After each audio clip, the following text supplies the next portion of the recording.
ఉజ్జయిని మహంకాళి దేవాలయం ఉంది కదా, అక్కడ జరిగింది సంఘటన. అది పురాణ ఇతిహాసాల్లో శివపురాణంలో స్పష్టంగా చెప్పబడింది. అక్కడ స్వామివారి యొక్క ఆవిర్భావం, అంటే ఈ యొక్క పరమేశ్వరుడు ఆవిర్భావం అది ఏ రోజు అయిందంటే మాఘమాసంలో బహుళ చతుర్దశి రోజున జరిగింది సంఘటన.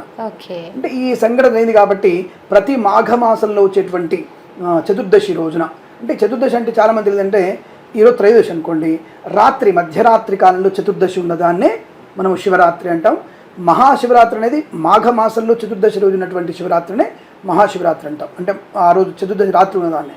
మిగతా రోజులలో ప్రతి చతుర్దశి అర్ధరాత్రి, అంటే బహుళ చతుర్దశి అర్ధరాత్రి ఏ సమయం ఉంటుందో దాన్ని మాస శివరాత్రి, అంటే మాసానికి శివరాత్రి ఉంటుంది. అది విశిష్టమైనదే. మహాశివరాత్రి అనేది బ్రహ్మ విష్ణువులు స్వామివారి యొక్క ఉనికిని తెలుసుకున్నటువంటి రోజు కనుక ఆ మాఘమాసంలో వచ్చేటువంటి బహుళ చతుర్దశి అర్ధరాత్రి సమయాన్నే మనకి మహాశివరాత్రి చెప్పబడుతుంది.